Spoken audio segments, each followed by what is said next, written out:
so I married someone who they would approve of without thinking about what I wanted or what I wanted to experience or how I wanted to feel. Like the closer that you are to living your own truth and listening to your own divine guidance, the happier, freer, more joyful, more fulfilled you feel. But the further you are away from that can cause depression. So as soon as he said, I'm sorry, who is this? Right then, every binding contract I ever had with him emotionally, it broke. And I was like, oh, it's me. It's me that's holding on to this. When I feel the power of I wonder and like of curiosity and not having any sort of attachment or expectation to it, your mind just kind of is wandering, and that is what's leading you to what's next. Let's just start with who you are and sort of what you're doing today, and then we'll kind of go backwards and say, how did you get here and how did curiosity land you here? So go ahead and tell us who you are, Sarah. Oh, well, thanks. First of all, thanks for having me on. So, the person that sits before you right now is successful business owner, podcast host of a top 10% globally ranked podcast, international bestselling author, Amazon bestselling author, with Divine by my side. The business supports my household and business. So, but that really isn't my whole story. Sure. It never is. I always sought acceptance and love and approval. And because of that, I started in local government. And I got a degree in business management, HR, and went on to get my master's in public administration. So I wasn't always comfortable being my true self, but there was something inside me that just kept nagging at me to dig further, and it wouldn't let up.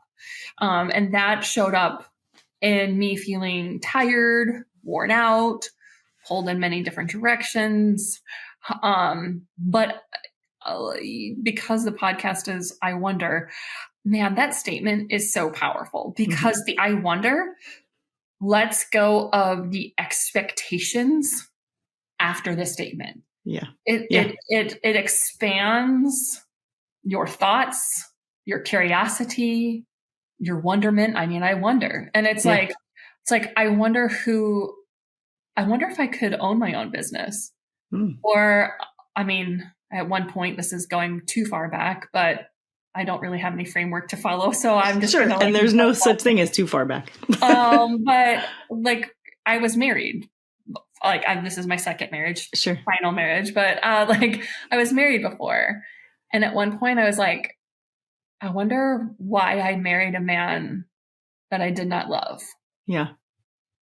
And that question brought me to so much clarity in myself that other clients then were like, should I be with this person? Why did I marry somebody that I did not love? And the answer to that was I didn't love myself. I was seeking approval and acceptance from others. And so I married someone who they would approve of. Without thinking about what I wanted or what I wanted to experience or how I wanted to feel. And I think a lot of people can relate to that in careers as well. Let's say if someone is encouraged by family members to become, one of my first clients was a therapist. And I always thought that was interesting because I was a life coach at the time. I'm not really technically titled that now, but, and so she wanted to work with me, but she was encouraged by family to be that. And she went ahead and got her master's, and she was like, I don't know if I'm supposed to be in this marriage, in this career. And, my friend told me that I should contact you. And I was like, oh gosh, this is a lot. Do I have the tools to help this person? I wonder if I have the tools to help this person. Right. Yeah. I wonder what my role here is. I know. And so I sometimes, and other clients that I've had were criminal defense lawyers, and that's not at all who she wanted to be, but she was encouraged. There was expectations. She sought approval and acceptance. And I don't necessarily think we walk around in our daily lives being like, I want you to accept me and approve of me. I want you to love me. Yeah. Yeah. I don't think we have that awareness until something happens in our life that we then start wondering, why am I here? Why am I in this role? Yeah. Like, how did I get here? And it's that curiosity that if you sit in the question long enough, the answer will come to you. But so often we want answers right away. For sure. And so we go to something else that may not be our divine plan. Yeah. Or we expect that we know them already. I think the reason that I chose the name for the podcast, the reason my company is called Wonder, is I've always sort of led with that curiosity as a human, and then also as a therapist. My whole, because it's difficult to be judgmental if you're curious about something, so you can't, those two things have a hard time existing in the same space. Yeah. And there's no one more judgmental than a person of themselves. And so if I can keep my clients at least curious about all those things, why am I here? Why am I feeling this way? How did I get this way? Yeah. What decisions or choices, it keeps the assumptions out and it keeps the judgment out largely. Yes. I mean, I think you can answer those questions in a way that can feel judgmental sometimes, but it helps to sort of look more openly at yourself as a whole human being. And, if the answer was, I did this thing because I was looking for approval and acceptance. Okay, well then what doesn't feel good now, and how do I do it differently? Yeah. So when you got to that point, when you got some answers, what happened? Were you able to shift, or was it, did you sit in the judgment for a little bit, or what happened then? During different, not particularly during that time, maybe there was a short amount of time in judgment around getting married, getting divorced. Sure. And then I thought that I needed his forgiveness in order to forgive myself. Okay. And that's not accurate at all. Sure. Yeah. Not now. I mean, I have that awareness now, but I was like, I wonder if I would feel better if he would forgive me for leaving him. Yeah. And I wonder if he would ever forgive me. So I called him. Okay. And he answered. And I mean, I was married to my husband now. And he was like, I think you should he was encouraging me to have this conversation. Yeah. Yeah. And I called. Well, I had gotten a different phone number because I had moved several states. And I just got a new phone number. But I didn't know that. I didn't know that the ex-husband didn't have my phone number. Right. He picked up because he didn't know who it was. Yeah. So he just answered. And I was like, hey, this is Sarah. I just wanted to talk to you. And I really just wanted to have a forgiveness I just jumped right in. I wasn't even like, hey, how's it going? Right. What's new? Like this. Just like this. I'm not like, You're like, let's just get right to it. And so his response, after I talked for a good solid couple minutes, his response was, I'm sorry, who is this? Oh. And it was all that I needed. Yeah. Because talk about that. Why? What happened for you with that response? For me internally, right? Because it doesn't. I'm a highly aware individual, and not everybody is like me. Some people really have to suffer and go through a bunch of stuff. But words or phrases or quotes or conversations bring me so much awareness. So as soon as he said, I'm sorry, who is this? Right then, every binding contract I ever had with him emotionally, it broke. And I was like, oh, it's me. Yeah. It's me that's holding on to this. He's like, I'm sorry, who are you? I've clearly moved on. Right. Yeah. And fast forward 10 years, he called me to do the same thing. And he had not forgiven himself, but he had forgiven me. We forgive others so easily. So much easier, than ourselves. But to ourselves. And so I'm on the other end of this call 10 years later, and he had gone through several relationships similar to ours because we repeat the past if we have not healed. Sure. For sure. Yeah. And let go and release those emotions and all the fun things, all that hard work. And he's on the other end. And I was like, oh, well, when we talked 10 years ago, I totally let go of all this. Like, yeah. Forgive yourself. Like, you've got a beautiful woman and you got a child. Like, please, like, let go. And it's not me. And, so, it's just those gentle awarenesses, curiosity. I mean, even this weekend, a little bit lighter than, divorce. Sure. And a little bit more current event. So it was like, this past weekend, I just had this thought. So I would encourage people who listen to this to just pay attention to what they're thinking about. Yeah. Because I had this thought the night before. I wonder if that brewery we went to a couple of years ago is still open. Now, was it in an old mill or an old factory? Where was that at? And I was just curious, but I was like, how do I find this on a map? Like, I can't be like, I live in South Carolina. There's a lot of old mills around. Yeah. I'm like, how do I find out where that thing was? And I was like, oh yeah, there was the bridge with the big ivy. What road is that on? Where is that at? So I'm just having these, like, before I'm falling asleep, I have this wonderment. Yeah. And I didn't know how to talk with Craig about it, who's laying right next to me, who remembers every single thing, and I was like, oh well, whatever. So I fell asleep. We go to the Renaissance Fair and we're hungry after being there for a while, and we're with some friends. And Craig's like, oh, we're just going to go to such and such brewery, blah, blah, blah. And I was like, yeah, okay, whatever. Not even thinking anything of it. We're driving. He's driving there. I'm just going to look. And all the roads look very similar. They're all like tree covered and they're 2-lane and we're doing this business. That's how it all is around here. And we go underneath this bridge that's covered with ivy.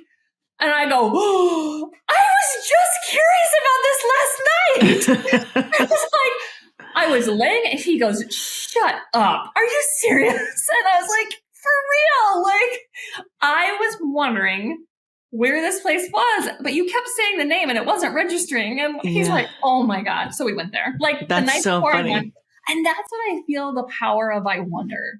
Yeah. And like, of curiosity and not having any sort of attachment or expectation to it. Yeah. Your mind just kind of is wandering, and that is what's leading you to what's next. Yeah. Yeah. And I think you're right. The disconnect from the attachment is what helps to make those sort of authentic next steps and next connections. If we can get out of our own way, I'm always reminded of like a meditation thing I learned in yoga teacher training where you watch your thoughts like a movie screen, but you're not allowed to rewind or fast forward or pause. Like, I love that metaphor because I didn't even realize that's exactly what I did. I would think it and then go 16 miles down the hole trying to analyze it and figure out why I was thinking it and what was going on.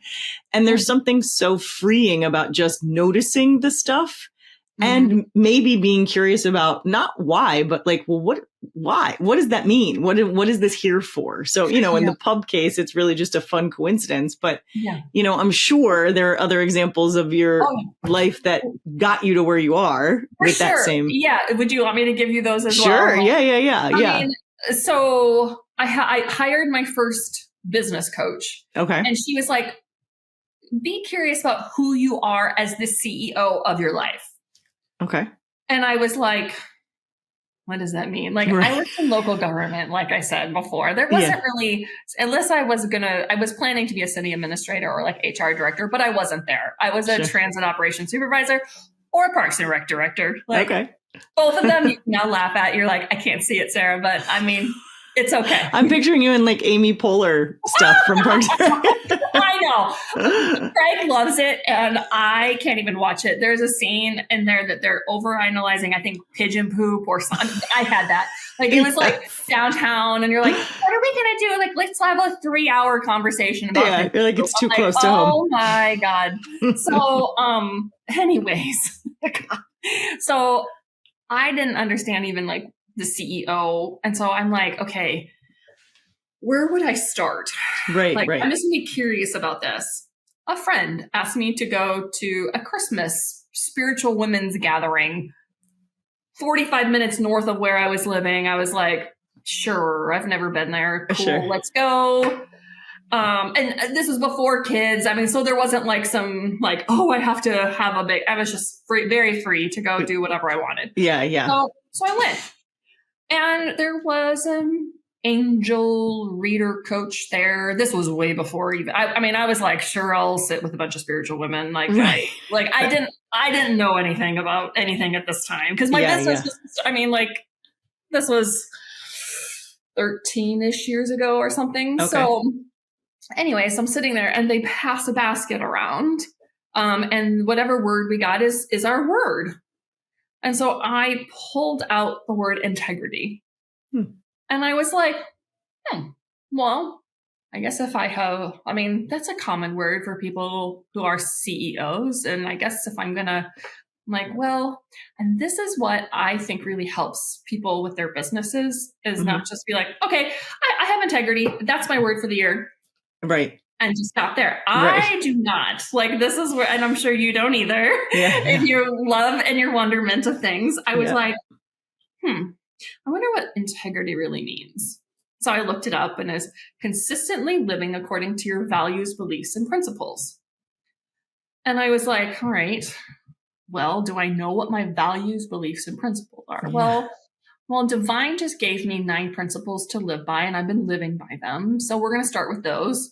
I was like, my values and beliefs. What do I believe? So I just started, and then I was like, how do I find my values? Yeah. I'm like, I don't know. So I found this document that helps you find your values and gives you a list and blah, blah, blah. So I created those, and then another friend was like, oh, this is how I make a lot of my decisions. I use the passion test.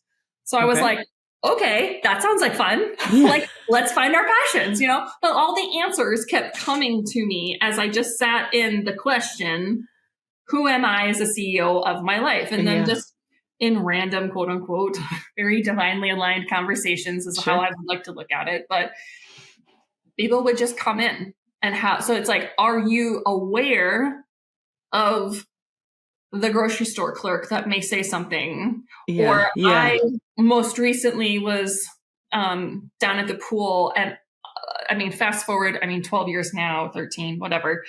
And Divine is like, you need to divorce your entire life. I know I'm jumping around, so stay with me. I'm okay. All over. So, and I was like, what?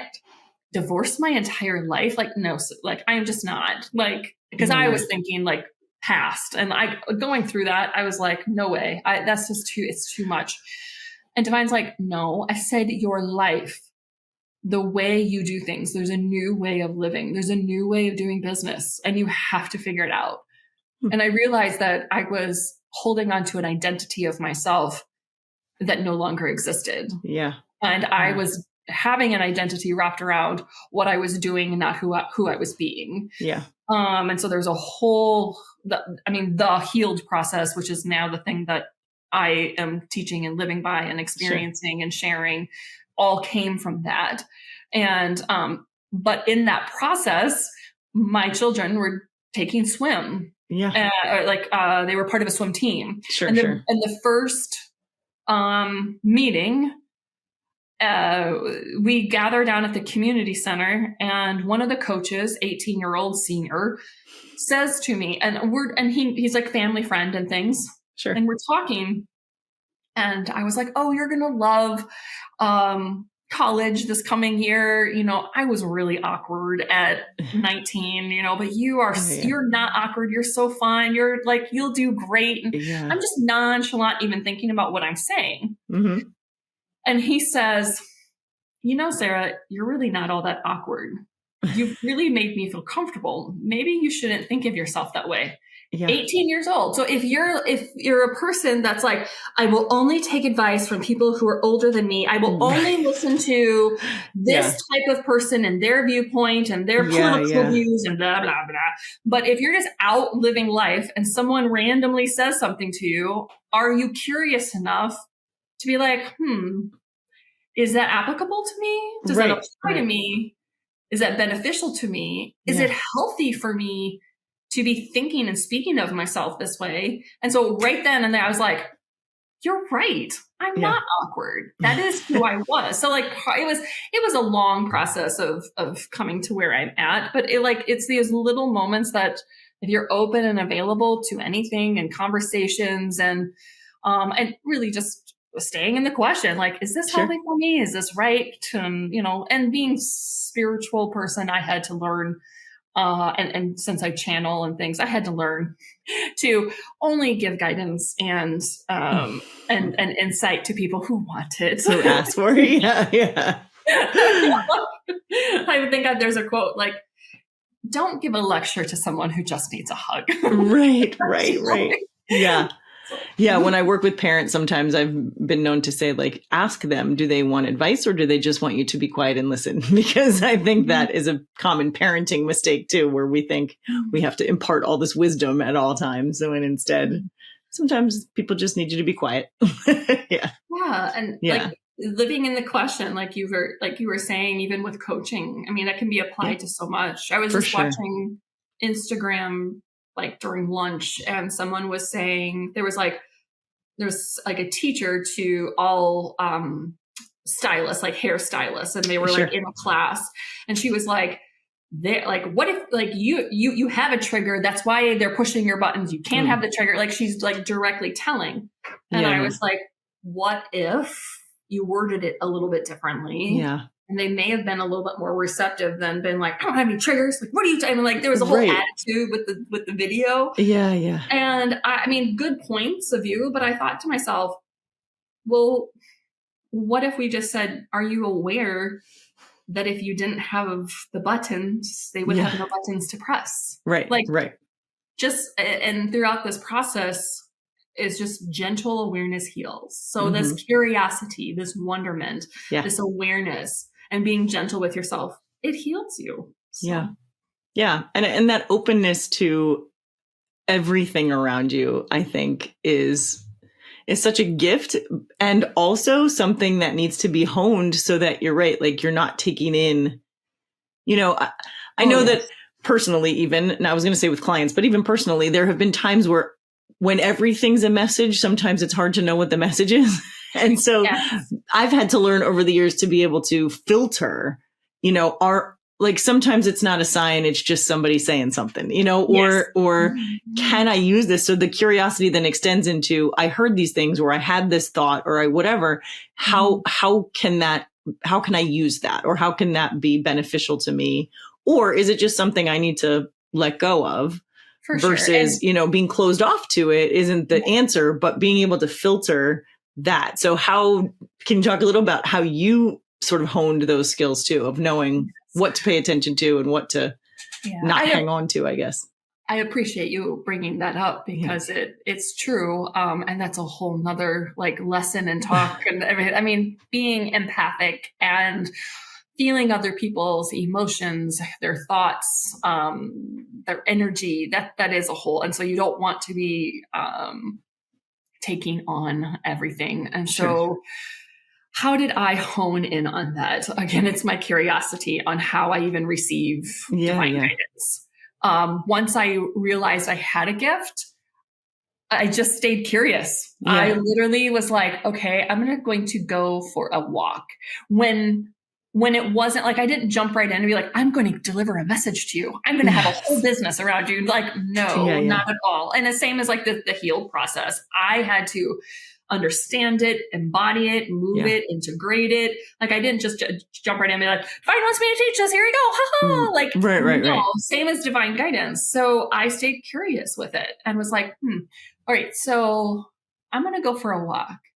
So I set up some communication signals within myself and I was like, okay, if it feels light and right, it's me moving forward. Like I'll feel my body moving forward, which tells me, okay, this is good. If I feel my body feeling heavy or pulling back, excuse me, I know that it's a no. That's not, So maybe if you're gathering a whole bunch of information from everywhere, we all have a body. So it's like, okay, how does that information in our body feel? Now, that also can be tricky because if we have a bunch of locked emotional wounds that are unhealed, then that can be also difficult to know if it's fear or if it's, divine guidance coming in, or if it's a thought that I'm thinking versus a thought that I'm receiving, which again, this is like lessons that I teach, and it's like Sure. broad, and you may do this as well. So for me, I just stayed curious and was like, okay, I set up a system of yes, no. And then I just went on a walk, which I call just an intuitive walk. And I went to like a dead end of a street, like where I had to make a decision of turning right or left. And I just felt into my body. And I set the intention ahead of time, was like, all right, divine, I'm only connecting to you. Light, love, goodness. Nothing else is going to enter my experience in this. So I set up my own little bubble. And so maybe you want to do that too. Like if you're going to go to the grocery store and a particular shopping space sometimes feels a little bit heavier than other shopping spaces, right. saying their names, based on emotions and energy of those places. And so if you do need to go into those establishments, maybe create a bubble that you're only connecting and plugging into whatever people call God, source, creator, spirit, the universe, light, love, whatever. Sure. And they plug into that. And so then they're not plugging into everybody else's thoughts, feelings, and emotions. So then you're walking out of there going, I need a barf because I'm so full of everybody else. Yeah. Yeah. Because his energy has taken over. Yeah. No. So you just kind of make your own little space, plug into all that goodness. And that's what I did. And then I went for a walk, and I would ask yes or no type of questions. So do I need to go right? And it would be yes. And so it wound its way. And I just made the intention, like, I'm only connecting there. I'm going to let you lead me for this walk. So it's not, a lot of times people come and are like, should I buy the car? Should I get divorced? Right. Should I sell the house? Should I quit my job? All these major decisions. I was like, dude, start with a walk. Like, like, should I have this drink? Like, maybe water? Start with, do I turn right or left? Yeah. Let's just go for a walk. Should I take a right? No harm, no foul. Yeah. And, no expectations, like we're saying with the curiosity. So I took right, and I was living on an island. So like, it was a lot of dead ends and water. Yeah. So I found my way to the Gulf of Mexico, and then I was like, made a joke, and I was like, well, not Jesus, not going to walk on water. Which way should we go? Which I was like being sarcastic. Yeah. And all of a sudden I heard, go right, head north. I'll tell you when to stop.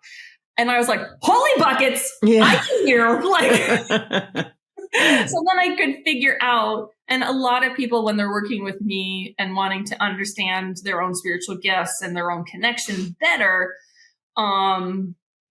they may say to me, well, I want to hear like you. Well, we all have our own gifts, and we all receive differently. And that's also something that we dive into as well. But the curiosity of that and that gift, and then plugging in, and that is also a way to navigate when all of those messages are coming in, and your curiosity and wonderment is on overload. Just make sure that you're plugging into the right source, I would say.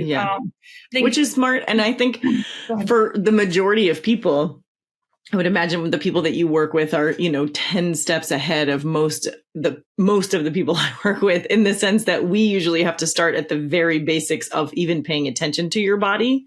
So I love that connection that you've made of like, I know this is going to feel this way. This is going to feel this way. I'm typically a few paces behind that with people, just to begin, because as life gets to people, that is one of the first disconnects, is that like thought and feeling. Those two things often don't match. So I love the idea of a shield that, and for those of you listening, not watching, Sarah was literally kind of drawing with her hands a shield around her body to keep you from being overwhelmed. Because I find that with my clients too, that when you first start this process of tuning in and paying attention, it can feel really overwhelming to be out in the world. You almost feel like an open wound at that point. So this idea of protecting yourself from that, before you get to the mindful walk and things like that, just to be out in the world, to be able to protect yourself in that little bubble, and just make an intention to only connect with either your own sense of self or, something divine outside of you. I had a part of my gift when I first started was connecting to those who had passed. So souls of some sort. And I was in downtown St. Pete, and I went into an old restaurant. Like for every person that was in there was at least 2 or 3 spirits that were there. And I was able to see and hear. So they all knew that.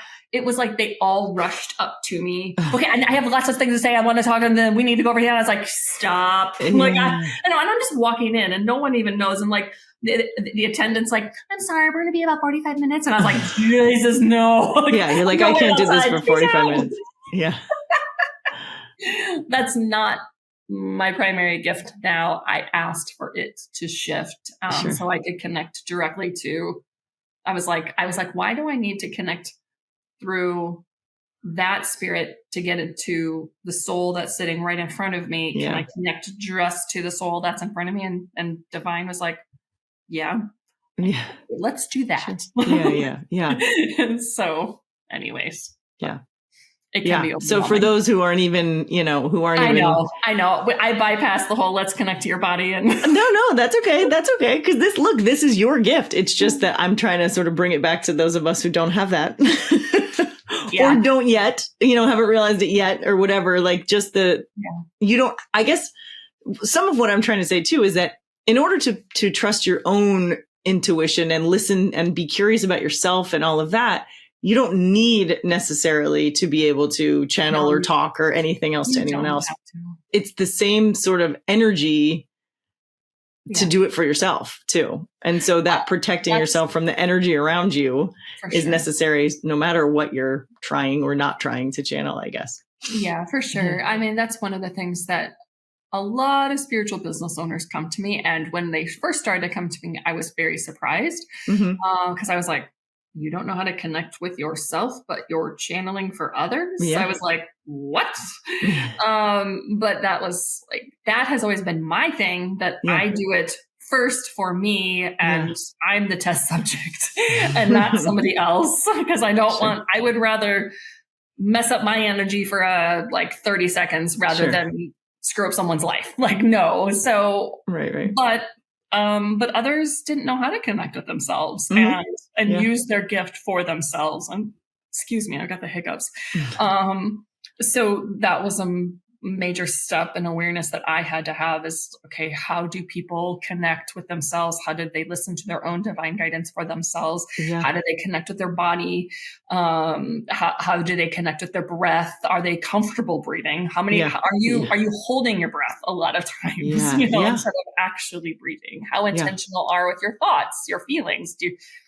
There's times that people are highly successful, highly intelligent, but they're like, why have I gone through 40 boyfriends and I can't find the man of my life? And I was like, have we felt? So I helped them feel into that wound, into what's going on. And they're like, I have never felt this before. And I'm like, I know, and it's scary, so. Yeah. And on that note, I'm kind of curious about something you said earlier, which was, you started this world life, not this part of it, but earlier on looking for approval and acceptance and so I'm curious because I think that probably speaks to a lot of people, especially women. I'm sure we all kind of have a part of us that has been doing that our whole lives. When you started to make this shift to be able to really trust your inner knowing and that guidance and whatever else was coming through you, how did you discern between, I'm feeling this way because I'm looking for approval, or I'm feeling this way because it's the right thing to do? So there's usually, if it's the wrong thing, I feel hotness in my ears and a tightness in my chest. So there's a physical sensation that comes. So maybe that's what others have as well. There's a physical sensation that there's just this knowing, like, this is not right. If it is right for me, I don't have anything. Like, it just is like, hey, let's go. Woo! There's no hesitation. There's no nothing. But if it isn't, there's between, right above, my sternum and to the left. So heart-ish area, but Sure. then like right where my sternum's at, and like the muscles, like the chest muscles tighten, Yeah. and there's hotness that happens in between my ears. So again, that would also, it would be beneficial for people to be comfortable in their own bodies. Sure. Or To know that. Yeah. Yeah. to recognize there's certain signals. Yeah. When someone is lying to me, I'm like, lie to people don't like it. I call myself a messenger of truth because I kind of just live by that. And people who have a hard time being truthful and honest with themselves and others don't usually stick around me. Sure. And I have experienced myself that too. I mean, they just don't. They can't. Like, it's uncomfortable. Yeah, I've had that happen too. and so that it's like something comes up my neck, and it's just, and it's not like maybe the hair stand on my neck, but it's just like something is like a big old radar. It's lie, like that. Yeah. Yeah. So I get that. And I think what's interesting, because I have similar, sensations with that too, specifically that like honesty and honest with themselves. And it was really hard for me early on when I sort of realized that was a thing for me. It was really hard for me because I was angry at people for not being honest with themselves. They weren't doing anything to hurt me, but it was just so obvious to me they weren't being truthful and honest with themselves that it used to really make me angry. And I had to do a lot of work around that to realize like, oh, I'm feeling this and it's uncomfortable for me, but I don't need to change it. Like, this is their stuff and I don't need to worry about it. And I'm not talking about clients. I'm talking about friends and family. Yes, friends and family. That's it. Yes, it's definitely like radar. And then you're like, okay, can I please help you to live to live a better life? And here's something. And this is like, so uncomfortable. For it. Yeah, exactly. They're like, I'm perfectly fine. I don't know what you're doing. Why you're so mad about it. I know. And it's like, they have no idea that they may even be doing it. You know, and I had to do a lot. Again, I had to do a lot to familiarize myself with my own body, with those sensations, because I think I had spent a lot of time, and I see this with my clients too, I'd spent a lot of time shutting down those messages for so long because they were inconvenient, or they didn't feel I didn't feel like I was allowed to have them, or, whatever else the societal expectations were that didn't match with what I was feeling and thinking. And I see that a lot, especially with people I work with who've come out of abusive relationships. Like, they've spent most of their lives telling that inner knowing to shut up because it's going to get them in trouble. And so we spend a good deal of time sort of learning to trust those feelings, voices, whatever it is, again, to be able to get to a place where they can confidently live as themselves and not worry about misunderstanding or shutting down that inner voice. And so was there any of that for you when you started to come out of the phase of looking for approval and looking for any of that? Was there any sort of learning to trust yourself again, or to listen really to yourself again? For sure. I mean, I got to the point where I had planned my own death. That's how far. I feel like the closer that you are to living your own truth and listening to your own divine guidance, the happier, freer, more joyful, more fulfilled you feel. But the further you are away from that, can cause depression. Yes, it's also, and I don't want to like diagnose anybody or say, oh, it's just your connection to divine. But right. Like, the further away I got from who I truly am, that's when I felt for you, so depressed. And it wasn't that I no longer wanted to live and no longer wanted to live that life. So it took a lot for me to trust then myself and my own intuition, myself in general. Like, but I will have to say, like, most recently, if I had feelings of like needing to have approval, or I'm responsible for other people's, feelings or emotions, which if you're saying, coming from abusive relationship, maybe they would have felt that way. Like, oh, I'm responsible for their anger. There's a lot of emotions. Like, that's a belief or thought that you have, and all the emotions underneath that Yeah. need to be released and healed and sealed with love and right. All of it. I like clean out, scoop out, clear out all those emotions, because then there's nothing from the outside that can activate it, because all those activators are gone. And so once, for me, all the emotions around needing acceptance and approval, once those emotions are gone and released, then I'm not seeking, like, then my behavior changes and my reaction and interaction changes. And so then it becomes easier to trust and be my true self. Perfect. Beautiful. Okay. So we could do this all day, but I have to be mindful of everybody's time here. So talk a little bit about what you do. You talk about the healing, your new program. So, what do people need to know about that? I guess the new description has changed. I mean, I've stepped into a whole new identity. So I guess if people are really wanting to, like, they're feeling an urge to, no longer define themselves by what they do, but who they are. They're feeling like they need to be doing business differently. Like, the way that they've always done business isn't really working anymore. The way that they're living life really isn't working anymore. Sure. Maybe they're like, they've built everything up, but like something keeps stopping them. Or I have a client who, they take the relationship approach, or they want a business. Like, it can apply to so many different aspects, but underneath they feel like they have done all the work that they possibly could do, and something just isn't quite working. And they really want to be emotionally free.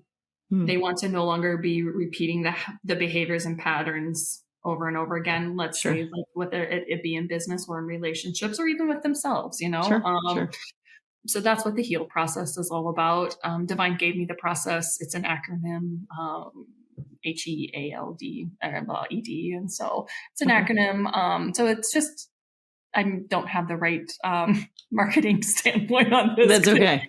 That's perfect for this show. Sorry. There's nothing slick or salesy here, so it's perfect. Like, honestly, if you feel some sort of connection, whomever's listening to me, and just is curious about, hey, I want to live life differently. Then just have a conversation. But Christy does a great job too. I mean, we do similar things, but I think we take different angles at it, and we have different wisdom to impart on people. So sure. And so where can they find you? sarahsparks.love is my perfect website. What a lovely URL. I love it. Well, this is great. Well, thank you so much for coming in and chatting with us. Finally, for those of you guys listening, it took us a while to get here. Lots of twists and turns, but we're finally here. So thank goodness. Thank you for being patient. Yes, thank you for having me. Of course. This was great. Thanks, Sarah.